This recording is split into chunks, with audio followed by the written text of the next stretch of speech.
Hello friends, कैसे हैं आप सभी। I hope all are good and healthy.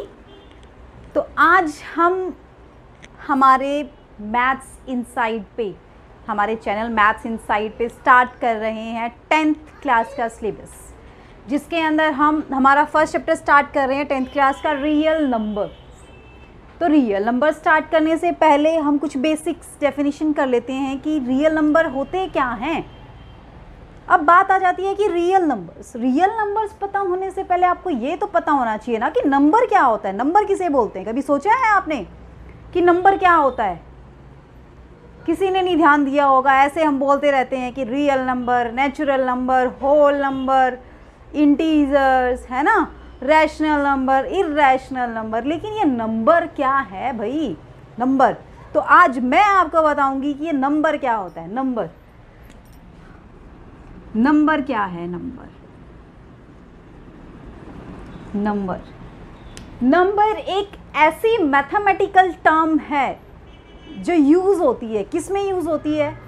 किसी भी चीज़ को काउंट करने के लिए, किसी भी चीज़ पे लेबल लगाने के लिए, किसी भी चीज़ को मेज़र करने के लिए होती है या नहीं होती है। मैं लिख देती हूँ एक बार यहाँ पे, to count, to measure and to label. अब आप कहोगे मैम ये क्या है, to count, to measure and to label. आप किसी भी चीज़ को काउंट कैसे करते हैं? With the help of number ना, 1 2 3 4 5 6। जैसे आपके रूम में कुछ भी डिफरेंट थिंग्स रखी हुई हैं, उन सबको आपने काउंट करना है कि कितनी थिंग्स है, तो आप कैसे काउंट करते हैं? ऑटोमेटिकली काउंट होता जाता है 1 2 3 4 5। तो ये किसकी हेल्प से होता है? With the help of number. Then to measure. अब हमें यहाँ से लेके थोड़ी ही दूर तक का डिस्टेंस मेज़र करना है। कैसे मेज़र करेंगे? With the help of scale, either with the help of आपके पास कोई अदर इंस्ट्रूमेंट है तो उसके ऊपर भी क्या मेंशन होते हैं? नंबर मेंशन होते हैं। और टू लेबल आपने देखा होगा कि कोई भी बॉक्स हमारा होता है उसके ऊपर रेट वगैरह लिखा होता है या कुछ भी चीज़ें, डेट वगैरह लिखी होती है, वो सब किसकी हेल्प से लिखते हैं? हम नंबर की हेल्प से लिखते हैं। तो नंबर क्या होते हैं? Which are use to count, to measure and to label. अब हम बात करते हैं कि नंबर्स के टाइप क्या क्या होते हैं, डिफरेंट टाइप ऑफ नंबर क्या क्या होते हैं। तो डिफरेंट, सबसे पहले आता है हमारा नेचुरल नंबर। नेचुरल नंबर जैसा कि नाम से ही आपको क्लियर हो रहा है, नेचुरल मीन्स जो चीज़ें नेचुरली होती हैं, नेचुरली। अब आप अपने स्विच बोर्ड के बटन काउंट करते कैसे करते हैं? 1 1 2 3 4। कैसे? फिंगर पे ऑटोमेटिकली अपने हैंड चलते रहते हैं ना, नेचुरली हो रही हैं ये चीज़ें। क्लास में बेंचेस रखे हुए हैं, आप जहाँ क्लास में बैठे हुए वहाँ पे बेंचेस रखे हुए हैं, वो बेंचेस को कैसे काउंट कर? नेचुरली होता जाता है वो चीज़ें। तो जो चीज़ें नेचुरली होती हैं, जो चीज़ें काउंटिंग में हेल्प कर रही हैं, जो नंबर हमारा काउंटिंग में हेल्प करता है, वो नंबर हमारे क्या होते हैं? Natural number. Natural number is used for counting. तो अगर हम इसकी बुकिस्ट लैंग्वेज में अगर इसको देखें, ये हमारी जनरल लैंग्वेज है, समझाने की लैंग्वेज में मैं बता रही हूँ आपको, कोई नहीं बताएगा ऐसी डेफिनेशंस। अगर हम बुकिस्ट लैंग्वेज से देखें तो उसमें क्या है? The number which are use to count the different things, और the number which are start from 1 2 3 4 5 6 7 8 and goes up to infinite. These numbers are called natural number. तो नेचुरल नंबर पता चला क्या होता है?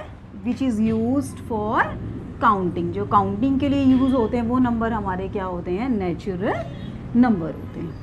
ओके फ्रेंड्स, देखिए next हमारा आता है होल नंबर। क्या होते हैं होल नंबर?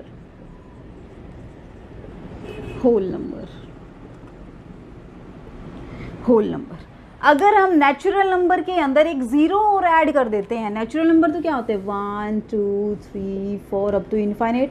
इसके अंदर अगर एक ज़ीरो लगा देते हैं तो ये नंबर हमारे क्या बन जाते हैं? होल नंबर बन जाते हैं। क्या बन जाते हैं? Whole number. उसके बाद आता है इंटीजर। इंटीजर्स को हम क्या लिख सकते हैं? Positive natural number, plus negative natural number and 0, या फिर हम क्या बोल सकते हैं इसको, whole number plus negative natural number, बोल सकते हैं या नहीं बोल सकते हैं। देखिए मैं आपको ग्राफिकली समझाती हूँ। इंटीजर्स, ये हमारी नंबर लाइन है कोई भी, ये 0 होता है, इस डायरेक्शन में हमारे कैसे चलते हैं नंबर, पॉजिटिव है ना, और इस डायरेक्शन में क्या चलते हैं, नेगेटिव। तो ये 0 से लेके इनफाइनाइट तक कैसे नंबर है, होल नंबर, और इधर लेफ्ट साइड में कैसे नंबर है, नेगेटिव नेचुरल नंबर। तो इन दोनों का कॉम्बिनेशन क्या बनाता है, इंटीजर्स बनाता है। या फिर हम बोले positive natural means 1 2 3 4 5, negative natural means -1 -2 -3 4 5 and plus 0। तो ये नंबर हमारे क्या होंगे, इंटीजर, क्या होंगे हमारे, इंटीजर। तो क्लियर है गाइस आप लोगों को, आई होप समझ आ रहा होगा। कुछ बेसिक डेफिनेशन करवा रही हूँ मैं चैप्टर के स्टार्ट होने से पहले, कोई भी पूछने लग जाए आप लोगों से कि नंबर, भाई ये आपने चैप्टर का नाम तो लिख दिया रियल नंबर, लेकिन ये एक्चुअल में रियल नंबर होता क्या है ये तो बताइए। फिर रियल नंबर से बहुत सारी और डेफिनेशन निकल आती है, नेचुरल क्या होता है, होल क्या होता है, इंटीजर क्या होता है। अब बात करते हैं रैशनल नंबर क्या होते हैं हमारे, रैशनल नंबर्स है ना, the number which are written in the form of numerator by denominator। जिस नंबर को हम किस फॉर्म में लिख सकते हैं, न्यूमिनेटर बाय डेनोमिनेटर की फॉर्म में, और डेनोमिनेटर क्या नहीं होना चाहिए, 0 नहीं होना चाहिए। अब ये डेनोमिनेटर 0 क्यों नहीं होना चाहिए, अगर ये डेनोमिनेटर 0 हो गया, अगर ये डेनोमिनेटर 0 हो गया तो जैसे आप कोई ऊपर कोई भी नंबर ले लीजिए, मान ली 1 ले लिया, नीचे 0 बन गया, तो ये तो क्या बन गया आपका 1/0, नॉट डिफाइंड। क्या बन गया, नॉट डिफाइंड। अगर डेनोमिनेटर में 0 है तो वो कोई भी नंबर नहीं होता है, वो नंबर डिफाइन ही नहीं होता है, ठीक है गाइस। तो डेनोमिनेटर में 0 नहीं होना चाहिए। तो सारे के सारे नेचुरल नंबर कैसे नंबर होते हैं, कैसे होते हैं, रैशनल होते हैं या नहीं होते हैं, होते हैं ना। क्यों, क्योंकि रैशनल को आप क्या भी लिख सकते हैं, 1/1, 2/1, 3/1, नीचे 0 नहीं होना चाहिए, नीचे 1 तो हो सकता है ना। सो all the natural number are rational number, all the whole number are rational number, all the integer are rational number, because minus का साइन भी तो लगा सकते हैं ना हम यहाँ पे, ठीक है गाइज। लेकिन रैशनल नंबर ज़रूरी नहीं है कि होल नंबर होगा या इंटीजर होगा या फिर नेचुरल नंबर। क्यों एक एग्जांपल ले लेते हैं हम, 2/3, ये p/q की फॉर्म में है, मीन्स न्यूमिनेटर बाय डिनोमिनेटर की फॉर्म में है, लेकिन ये ना तो नेचुरल नंबर है, ना ये होल नंबर है, और ना ही ये इंटीजर है। तो इसीलिए ज़रूरी नहीं है कि आपके रैशनल नंबर इंटीजर होंगे या नेचुरल नंबर होंगे, वो हो भी सकते हैं और वो नहीं भी हो सकते। ओके, अब देखिए, अब बात करते हैं इर्रेशनल नंबर। रैशनल तो क्या था आपका, कि जो नंबर न्यूमिनेटर बाय डेनोमिनेटर की फॉर्म में लिखे जाते हैं वो नंबर हमारे क्या होते हैं, रैशनल नंबर। अब बात करते हैं इर्रेशनल नंबर क्या होता है। इर्रेशनल नंबर, तो हमारा इर्रेशनल नंबर क्या होगा, जो नंबर न्यूमिनेटर बाय डेनोमिनेटर की फॉर्म में ना लिखे जाएं,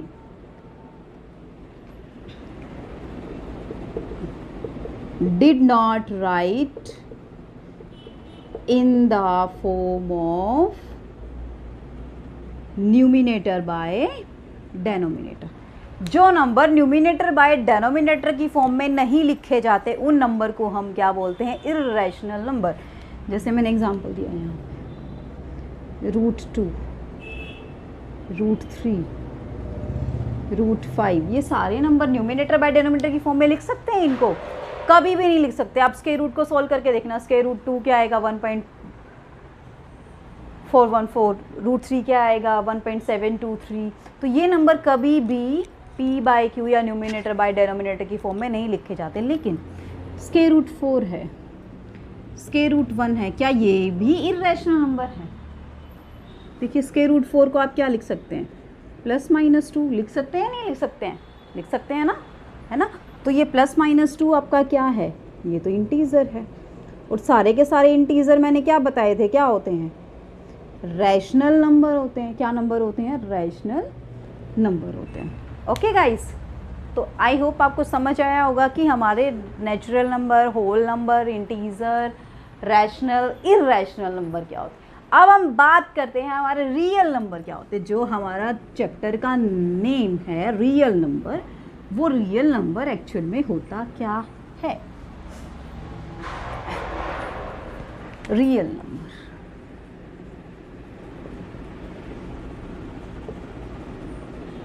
रियल नंबर में सारे के सारे रैशनल और सारे, ये नोटेशन होती है रैशनल की,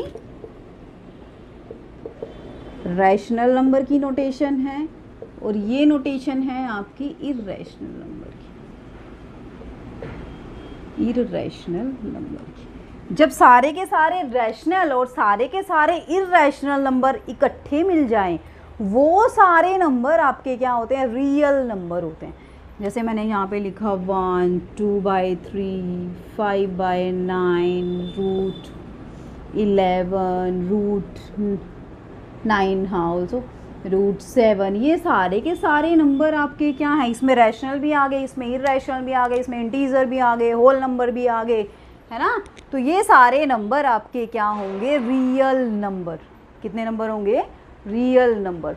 किसी भी दो इंटीजर के बीच या कोई भी, जैसे 1 और 2 है, इसके बीच इनफाइनाइट मैनी रियल नंबर लाई करते हैं, इनफाइनाइट मैनी रियल नंबर लाई करते हैं, क्योंकि इसको आप क्या भी लिख सकते हैं, 1 और 2 के बीच में क्या क्या आ सकता है, 1/2 भी आ सकता है, 1/4 भी, है ना, 3/4 भी, 1/8 भी, 1/16 भी, 1/2, 1/6, कुछ भी लिखते जाओ, ये सारे के सारे 1 और 2 के बीच में लाई करते हैं। ये तो हमने सिर्फ एक जनरल 2 पॉइंट्स की बात करी है, एक 1 की और एक 2 की।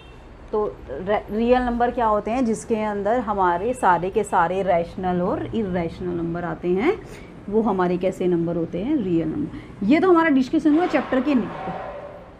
अब बात करते हैं कि हमारा चैप्टर में है क्या। फर्स्ट चैप्टर में मेन आती है हमारी Euclid division lemma and Euclid division algorithm. अब आप कहोगे कि मैम यूक्लिड डिवीज़न एल्गोरिथम और यूक्लिड डिवीज़न लेमा में डिफरेंस क्या है। डिफरेंस कुछ नहीं है, बस गाइस, बस हमें पता है कि लेमा और एल्गोरिथम ये दोनों बस थोड़ा सा डिफरेंस है। इन दोनों में क्या डिफरेंस है वो मैं अभी क्लियर कर देती हूँ आपको। लेमा क्या होती है, किसी भी, लेमा एक प्रूवन स्टेटमेंट है, या आप इसको बोल सकते हैं प्रूव्ड स्टेटमेंट है। लेमा एक प्रूव्ड स्टेटमेंट है which is used to prove some other problems.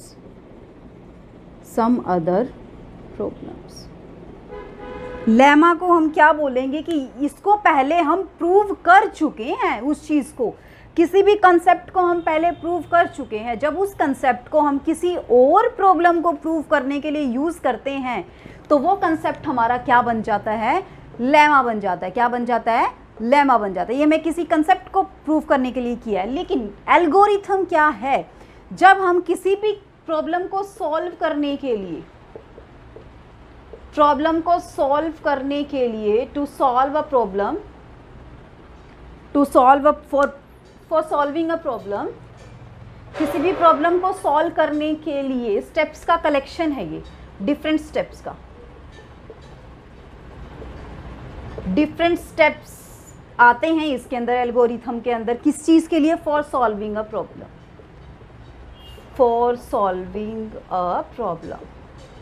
अब ये स्टेप्स जरूरी तो नहीं है ना वो स्टेप्स हमने पहले प्रूव किए, स्टेप्स तो कुछ भी हो सकते हैं, है ना। जैसे आप करते हैं किसी भी क्वेश्चन को सोल्व करते हैं, आप एडिशन करते हैं, सब्ट्रैक्शन करते हैं, उसके अंदर क्या स्टेप फॉलो करते हैं कि आप राइट साइड से स्टार्ट करते हैं, आप एडिशन करते जाते हैं कैरी ऊपर, वो डिफरेंट स्टेप्स लगाते हैं। हम कहीं प्रूफ तो नहीं किया ना हमने उस चीज़ को। लेकिन जैसे ही आप, लेमा की बात करूँ मैं, कहीं भी आप क्लोजर प्रॉपर्टी अप्लाई करते हो तो पहले आप क्लोजर को प्रूव करते हैं कि वो क्लोजर प्रॉपर्टी है। ओके, तो क्लियर हुआ आपको डिफरेंस क्या होता है लेमा और एल्गोरिथम में। एल्गोरिथम तो क्या है, स्टेप्स का कलेक्शन है। कोई भी स्टेप्स मैं लिखूं किसी भी स्टेटमेंट को या किसी भी प्रॉब्लम को सॉल्व करने के लिए, जो मैं डिफरेंट स्टेप्स यूज़ करूंगी, उन स्टेप्स को भी हम क्या बोलते हैं, एल्गोरिथम। और कोई भी प्रूव्ड स्टेटमेंट जब हम यूज़ करते हैं किसी भी प्रॉब्लम को सॉल्व करने के लिए, उसे हम क्या बोलते हैं? लेमा। अब ये यूक्लिड डिवीज़न लेमा क्या है और एल्गोरिथम क्या है वो हम डिस्कस करते हैं। देखिए guys, Euclid division lemma, Euclid division lemma बता देती हूँ मैम क्यों यूज़ करते हैं यूक्लिड डिवीज़न लेमा को, यूक्लिड डिवीज़न एल्गोरिथम को। यूक्लिड डिवीज़न लेमा को हम और एल्गोरिथम को हम क्यों यूज़ करते हैं? हमारे पास मान लीजिए कोई भी दो नंबर दिए हुए हैं, उन दो नंबर को हमें HCF निकालना है, उनका LCM निकालना है, तो उस चीज़ के लिए हमारा क्या काम आता है? क्योंकि यूक्लिड डिवीज़न लेमा क्या करती है? चीज़ों को ब्रेक करती है, शॉर्ट फॉर्म में लेके आती है। जैसे बड़ा सा नंबर दिया, उस बड़े से नंबर को शॉर्ट फॉर्म में ले आएगी ये, ठीक है। तो इसके लिए दो नंबर की जरूरत पड़ती है। देखिए एक बार डेफिनेशन लिखिए, फिर मैं बताती हूँ क्या है। बाय एग्जांपल से हम समझेंगे इसको। Given positive integer A and B, given positive integer A and B, there exist two integer, कोई दो इंटीजर और मिलेंगे हमें। पहले तो हमारे पास दो इंटीजर दिए हुए हैं, ए और बी ऑलरेडी हमारे पास दिए हुए हैं, उसके कॉरस्पॉन्डिंग दो इंटीजर और मिल जाएंगे हमारे Q and R, such that जो क्या कंडीशन सेटिस्फाई करेंगे कि ए हमारा नंबर क्या होगा? A is equal to B Q plus R. ये क्या है? R is remainder, Q is quotient, B जो नंबर हमारा जिससे हम डिवाइड करेंगे किसी भी नंबर को, और ए हमारा वो नंबर होगा जिस नंबर को हम डिवाइड कर रहे हैं। हम एग्जांपल से करके दिखाएंगे अभी हम, ठीक है। तो आर को हम क्या राइट कर, आर हमारा क्या होगा? 0 या 0 से बड़ा और बी से छोटा, है ना गाइज? हो गया या नहीं होगा? डिवाइजर से तो छोटा होता है ना हमेशा, है ना। ये हमारा, मैं यहाँ पे बता देती हूँ, ये हमारा A है, यहाँ से और भी अच्छे से क्लियर है, ये हमारा B है, ये हमारा Q है और ये हमारा R है। अब तो आई थिंक आपको कोई दिक्कत नहीं होगी, है ना। ये रूल आप पहले भी 6th 7th 8th क्लास में पढ़ चुके हैं कि आप डिवाइडेंड को क्या लिख सकते हैं? Quotient multiply divisor plus remainder. उसी चीज़ को हमने यहाँ पे क्या नाम दे दिया? यूक्लिड डिवीज़न लेमा नाम दे दिया। ओके गाइस, तो एक बार फिर से देख लीजिए कि for any two positive integer A and B, there exist two integer q and r such that a is equal to bq plus r, where r greater than equal to 0 less than b। और इसको कैसे भी लिख सकते हैं कि a को जब हम b से डिवाइड करते हैं तो क्वोशिएंट क्या आता है? q आता है, रिमाइंडर क्या आता है? r आता है। ओके, अब हम बात करते हैं Euclid division algorithm. Euclid division algorithm क्या है हमारी? यहाँ पे लिख देते हैं यूक्लिड डिवीज़न एल्गोरिथम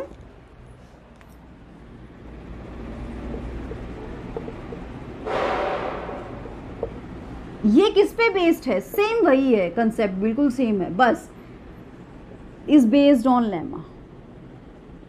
विच लेमा? जो हमने बात की थी यूक्लिड डिवीज़न लेमा, ये इसी पे बेस्ड है, इसमें कोई चेंज नहीं है। बस इसमें ये है कि हम इसको यूज़ करते हैं, किस में यूज़ करते हैं? HCF फाइंड आउट करने में। किसी भी दो नंबर का अगर आपको HCF फाइंड आउट करना है तो आप क्या यूज़ करेंगे? उसमें यूक्लिड डिवीज़न एल्गोरिथम यूज़ करेंगे। अभी हम क्वेश्चन करेंगे इसके, फिर आपको और भी अच्छे से समझ आ जाएगा कि क्या है और क्या नहीं है इसके अंदर। देखिएगा इस क्या है।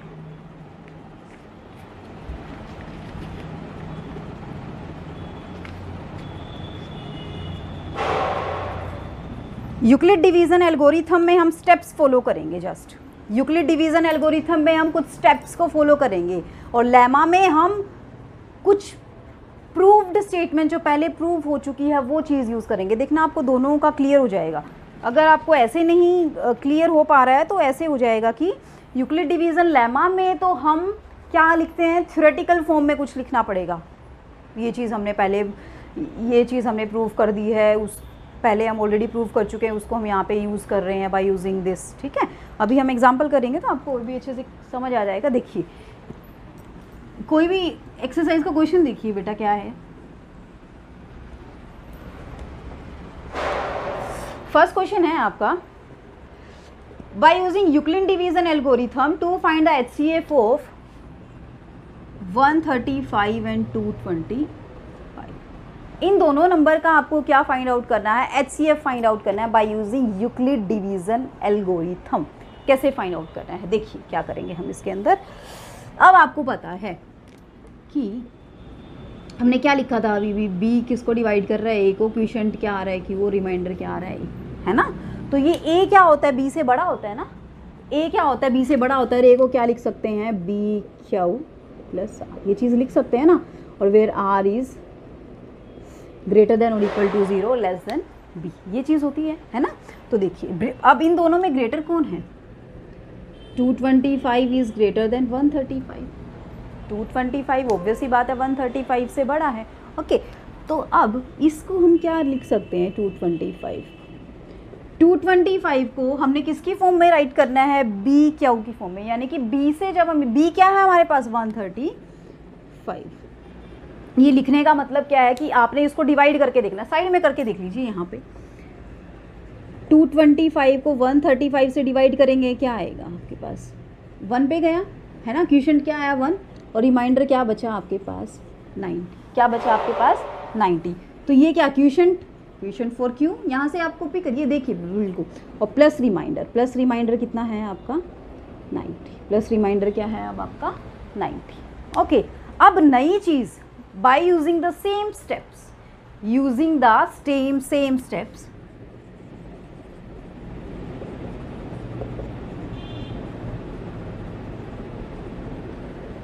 या फिर हम बोलें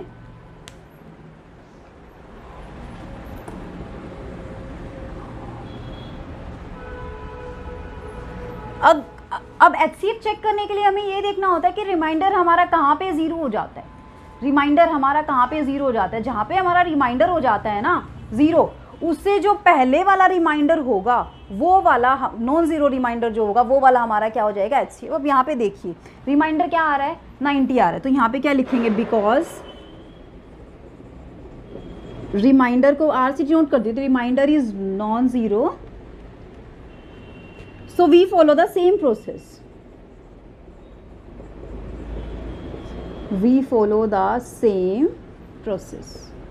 कौन सी process, by using Euclid division algorithm. यहाँ पे हमने वही तो यूज़ किया है, by using Euclid division algorithm. मैं शॉर्ट फॉर्म में लिख देती, यूक्लिड डिवीजन एल्गोरिथम। ओके, तो यहाँ पे भी आपने वही काम करना है, by using the same process. अब कौन बड़ा है आपका, 135 इज़ ग्रेटर देन 90, 135 आपका 90 से क्या है, बड़ा है। तो यहाँ पे कर देती हूँ मैं, तो 135 को अब क्या राइट कर सकते हैं, 135 अब 90 क्या हो जाएगा आपका डिवाइज़र, 90 क्या हो जाएगा आपका डिवाइस। अब 90 से जैसे ही आप इसको डिवाइड करेंगे, 90 से जैसे ही आप इसको डिवाइड करेंगे कितने पे जाएगा, साइड में करके देख लीजिए, कोई दिक्कत नहीं है। 90 से डिवाइड कीजिए, 90 1 जा 90, रिमाइंडर कितना बचा 45, तो ये 1 पे गया 1 और ये क्या बचा आपका 45। अभी भी आपका रिमाइंडर क्या है, नॉन ज़ीरो है। तो आपको क्या फॉलो करनी पड़ेगी, we follow the same process. तो अभी अब 2 नंबर आ जाएंगे आपके पास, क्वोशिएंट तो हमें छेड़ना ही नहीं है। अभी ये हमारा क्या बन जाएगा ए, और ये हमारा क्या बन जाएगा बी। तो ए को कहाँ लिखते हैं, यहाँ पे लिखते हैं ना, और बी को कहाँ लिखते हैं, यहाँ पे। अब इसको 45 को इससे डिवाइड करना कितने पे जाएगा, 45 2 जा 90, और रिमाइंडर कितना बचा 0। जैसे ही रिमाइंडर आपका 0 आ जाता है, वहीं पे आपके स्टेप्स क्या हो जाते हैं, ख़त्म हो जाते हैं। ओके, तो रिमाइंडर आपका क्या आया, 0 आया। रिमाइंडर 0 आते ही आपने क्या करना है, HCF चेक करने के लिए इससे पहले वाला रिमाइंडर देखो, इससे पहले वाला रिमाइंडर क्या आया 45। 0 रिमाइंडर से जो पहले वाला रिमाइंडर होगा आपका, वो ही आपका क्या होगा HCF। तो इससे पहले वाला रिमाइंडर क्या आता 45, तो HCF क्या हो जाएगा 135 और 225 का कितना हो जाएगा 45। एक बार फिर से मैं आपको बता देती हूँ गाइस, क्या करना है। देखिए आपको कोई भी 2 नंबर दिए हुए हैं, उन दोनों नंबर का आपको क्या फाइंड आउट करना है, HCF फाइंड आउट करना है by using Euclid division algorithm. दिया हुआ है आपको, ठीक है। तो यूक्लिड डिवीजन एल्गोरिथम क्या कहती है कि कोई भी 2 नंबर हैं, उनको आप ऑब्वियसली डिवाइड करोगे तो कुछ ना कुछ क्वोशिएंट मिलेगा, कुछ ना कुछ क्या मिलेगा, रिमाइंडर मिलेगा, ठीक है। अब जो जहाँ पे रिमाइंडर आपका ज़ीरो आ जाता है, जहाँ पे रिमाइंडर आपका ज़ीरो आ जाता है, उससे पहले वाला जो नॉन ज़ीरो रिमाइंडर होगा वो आपका क्या होगा, वो आपका क्या होगा, HCF। तो इसको कैलकुलेट करके देखते हैं। तो देखिए इन दोनों में आपको पहले चेक करना बड़ा कौन है, बड़ा कौन है 225, 225 is greater than 135। Then by using Euclid division algorithm क्या लिख सकते हैं उसको, मैंने स्टार्टिंग में बताया था लेक्चर के, A is equal to B Q plus R, where A जो बड़ी टर्म है उसको A दो टर्म में और जो छोटी टर्म है उसको हम B कंसीडर करेंगे। तो here 225 is A, 135 is B। इसके कॉरस्पॉन्डिंग हमें क्या मिले, दो Q और R। Q क्या मिला हमें 1, Q is the quotient, divide किया था ना हमने, तो Q क्या मिला था हमें 1, और रिमाइंडर क्या मिला था हमें 90 मिला था, रिमाइंडर क्या मिला था हमें 90। अब बिकॉज हमारा रिमाइंडर नॉन ज़ीरो आ रहा है, तो इस बारे में हम कुछ नहीं कह सकते, है ना। हमें तो तभी बोल सकते हैं जब हमारा रिमाइंडर ज़ीरो आएगा, तभी हम बोल सकते हैं कि हमारा HCF कहीं ना कहीं से निकल रहा है ना। तो because remainder is non zero, so we follow the same process जब तक रिमाइंडर हमारा ज़ीरो नहीं हो जाएगा। सो अब बड़ा कौन है भाई, अब हमारा A कौन बन गया, यहाँ ये 225 का खेल ख़त्म होगा अब यहाँ पे, ठीक है। अब क्या रह गया आपके पास 135 और 90। अब 135 बड़ा है, 90 क्या है, छोटा है। तो 135 को किसकी फॉर्म में लिखना है, 90 की फॉर्म में लिखना है। तो 90 से जब आप इसको डिवाइड करोगे तो क्वोशिएंट क्या आएगा, यहाँ पे हमने डिवाइड किया था 1 और रिमाइंडर क्या आया 45, है ना। तो यहाँ पे भी नॉन ज़ीरो रिमाइंडर आया, तो फिर से हमें सेम स्टेप्स फॉलो करने हैं। तो अब हमारे पास A क्या है 90 और B क्या है 45।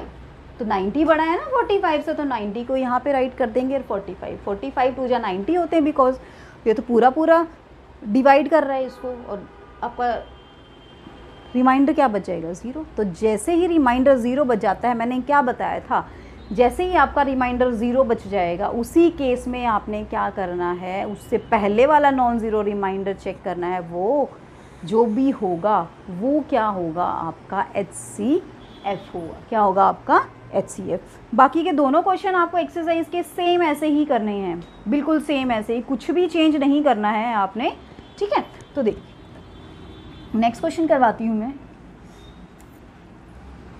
सेकंड क्वेश्चन देखिए क्या है आपका। सेकंड क्वेश्चन क्या है, एक बार स्टेटमेंट राइट कर लेते हैं क्या है। Show that any positive odd integer is of the form of, show that any positive odd integer is of the form of 6q plus 1, 6q plus 3, 6q plus 5। क्या करना है हमें इसके अंदर, 6q plus 1, 6q plus 3 of the form of 6q plus 1, 6q plus 3, 6q plus 5, where q is some integer, where q is some integer।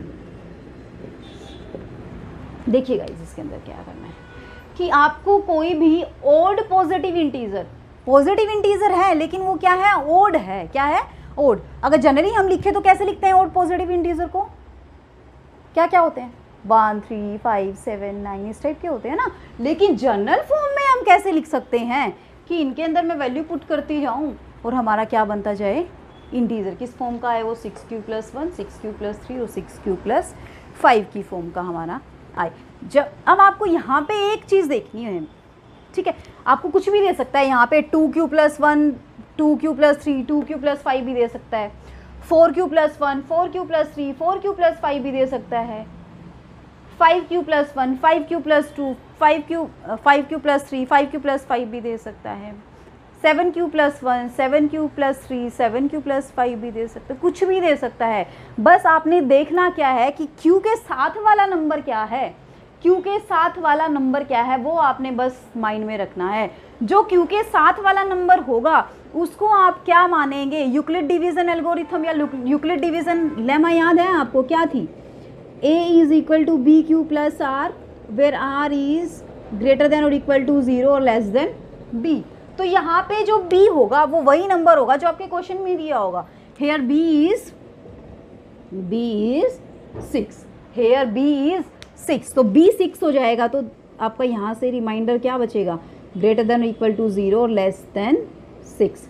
यानी कि आपका reminder क्या क्या हो सकता है, 0 1 2 3 4 5।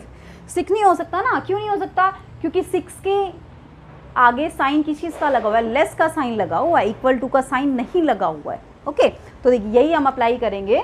सो बाय यूजिंग, देखिए क्या करना है आपने, so let us start with taking a where a is a positive odd integer, क्योंकि हमें किस फॉर्म में प्रूफ करना है कि कोई भी ऑड पॉजिटिव इंटीजर किस फॉर्म का होगा, इस फॉर्म का होगा। तो a क्या है, a को प्रूफ करना है ना, हमने a को प्रूफ करना है। तो a को क्या दिया हुआ है इसने, पॉजिटिव ऑड इंटीजर। सो आप लिखेंगे यहाँ पे, प्रूफ हो जाएगा यहाँ पे, let a be any positive odd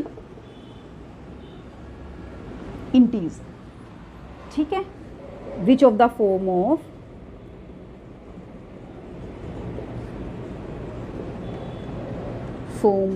a is equal to 6q plus r। मैंने उसी फॉर्म में राइट कर दिया, बस आपने साइड में क्या लिख देना है यहाँ पे, bye using Euclid division algorithm, bye using Euclid division algorithm. Okay guys, अब देखिए, अब हमारी रिमाइंडर की पॉसिबिलिटी क्या क्या हो सकती हैं, 0 हो सकता है, 1 हो सकता है, 2 हो सकता है, 3 हो सकता है, 4 हो सकता है, 5। एक एक करके चेक करेंगे। जब हमारा रिमाइंडर, इसको इक्वेशन नंबर 1 नेम कर दीजिए, जब हमारा रिमाइंडर 0 होगा, when r is 0, when r is 0, r 0 होगा तो क्या आएगा हमारा, a is equal to 6q plus 0, तो क्या आ जाएगा ये 6q। अब आप किसी भी इंटीजर, यहाँ पे क्या दिया हुआ है, where q is some integer, किसी भी इंटीजर q को 6 से जब मल्टीप्लाई करेंगे वो कैसा नंबर आएगा, ओड आएगा या इवन आएगा। आप यहाँ पे कर लीजिए, मान लो q आपका 1 है, मान लीजिए यहाँ पे q आपका 1 है, तो 6 इंटू 1 कितना आया, 6। मान लीजिए q आपका 3 है, तो 6 इंटू 3 कितना आया, 18। ये तो हमारा क्या हो गया, इवन हो गया। लेकिन हमें तो क्या नंबर दिखाना है, एनी ओड इंटीजर, एक इस फॉर्म का होना चाहिए, ओड फॉर्म का, यानी कि ये तो पॉसिबल नहीं है। पहली पॉसिबिलिटी होगी हमारी खत्म। चलिए दूसरी देखिए, दूसरी देखते हैं हम क्या है।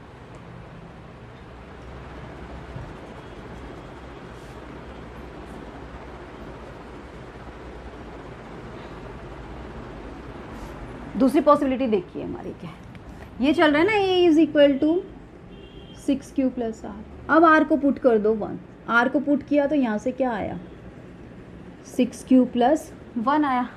अब 6q कैसा नंबर है, इवन इंटीजर है। कैसा इंटीजर है, इवन इंटीजर है। अब इवन में जब 1 ऐड करते हैं, मान लो इवन, मान लो कितना हो गया, 6 ही हो गया, मान लो q वैल्यू 1 है, तो 6 प्लस 1 कितना हो गया, 7। कितना हो गया, 7। तो 7 आने से क्या आ जाएगा आपका, ये कैसा नंबर हो जाएगा, ओड। कैसा नंबर हो जाएगा ये, ओड। तो क्या हो गया, ये ओड पॉजिटिव इंटीजर हो गए या नहीं हो गया,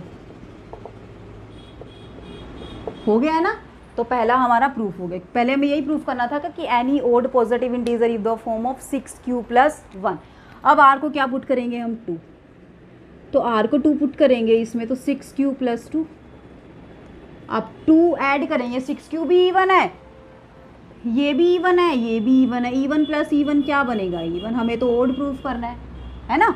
नेक्स्ट देखिएगा, इस r is equal to 3 put किया तो a की वैल्यू क्या आ गई, 6q प्लस 3।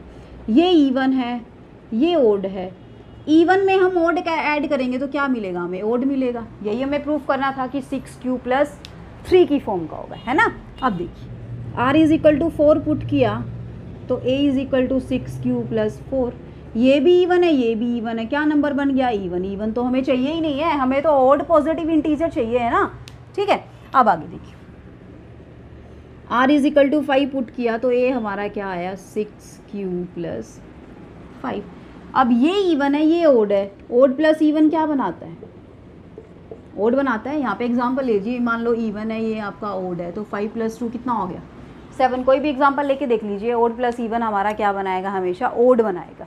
तो आपके जो a था वो क्या था, ओड पॉजिटिव इंटीजर, किस फॉर्म का बना, 6q plus 1, 6q plus 3 and 6q plus 5। ये भी तो हमें प्रूफ करना था कि कोई भी ओड पॉजिटिव इंटीजर होगा वो किस फॉर्म का होगा आपका, 6q plus 1, 6q plus 3, 6q plus 5 form का होगा। ओके गाइज, आई होप आपको क्वेश्चन समझ आया होगा। तो ये हमारी एक्सरसाइज फर्स्ट चैप्टर की एक्सरसाइज 1.1 के क्वेश्चन हमने किए हैं डिस्कस। यहाँ पे सारे क्वेश्चन ऐसे ही करने हैं सेम।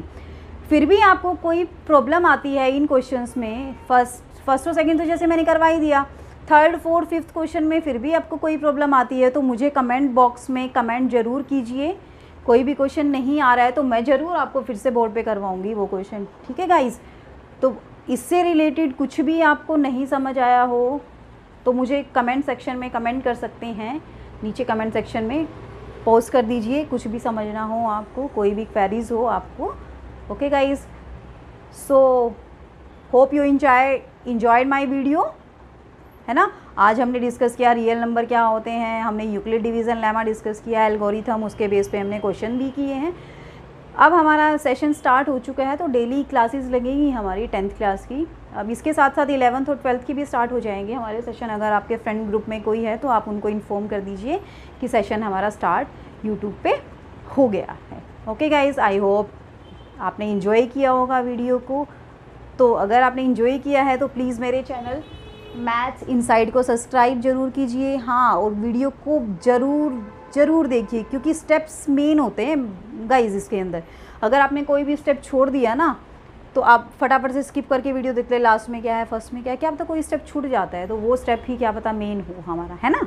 तो वीडियो को स्टार्टिंग से लेके एंड तक ज़रूर देखिए कि क्या करवाया हुआ है। डेली लेक्चर लगेंगे, सारे क्वेश्चन होंगे, कोई घबराने की ज़रूरत नहीं है। अगर आपको फिर भी नहीं समझ आया तो मैं बार बार करवाने के लिए तैयार हूँ, आपको बोलते हैं। Okay, so be safe, be healthy and please subscribe my channel and also share it to your friend groups. Okay, bye bye, take care guys.